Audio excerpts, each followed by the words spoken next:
રાજ્યમાં એનાલોગ પર પ્રતિબંધ મૂકવામાં આવ્યો છે ત્યારે સુપ્રિન્ટેન્ડન્ટ ડોક્ટર રાકેશ જોશીએ ગંભીર ચેતવણી આપી છે। તેમણે જણાવ્યું છે કે એનાલોગના સેવનથી સ્વાસ્થ્યને ભારે નુકસાન થઈ શકે છે, જેમાં વધુ ફેટને કારણે હૃદય રોગનું જોખમ વધી જાય છે, તેમજ ગેસ, પેટનો દુખાવો અને ઉલટી જેવી સમસ્યાઓ થાય છે। આ નકલી પનીરથી કુદરતી પનીર કરતાં ઓછું પોષણ મળે છે અને લાંબા ગાળે કેન્સર તથા કિડની જેવી ઘાતક બીમારીઓનું પણ જોખમ રહે છે।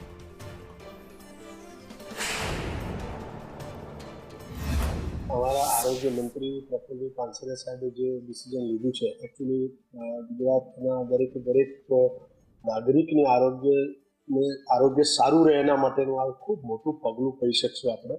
અને એનાલોગ પનીરની જો વાત કરશું તો નેચરલ પનીર નથી, એટલે એના હિસાબે એના ખાવાથી ઘણી બધી તકલીફ થઈ શકે, જેવી કે ગેસ પ્રોબ્લેમ થાય, પેટનો દુખાવો થઈ જશે, ક્યારેક ઉલટી ઉબકા એટલે ગેસ બ્લોટિંગ એવા બધા સિમ્ટમ્સ થાય। અને લાંબા ગાળા સુધી જો રેગ્યુલર બેઝ પર એને જો ખાવામાં આવે તો એની અંદરનું જે કન્ટેન્ટ છે ને આપણું નેચરલ પનીર કરતાં ઘણી બધી વસ્તુઓ ડિફરન્ટ છે। એની અંદર પ્રોપર પ્રોટીન્સ ન હોય, એની અંદર કેલ્શિયમ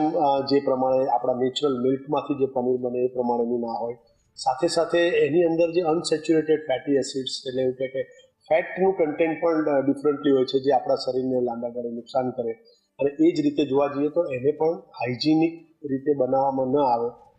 કારણ કે એ એમ કહીશું ને કે આપણે નકલી છે, એટલે એ માટે થઈ અને જે એની પ્રિપરેશનથી માંડી અને એના કન્ટેન્ટનો વિચાર કરીએ તો લાંબા ગાળે ડેફિનેટલી આપણી હેલ્થ ઉપર એની ઇફેક્ટ થાય, જેમાં પ્રોટીન ખરાબ હોય, કેલ્શિયમની કમી હોય, ફેટ સારું ન હોય તો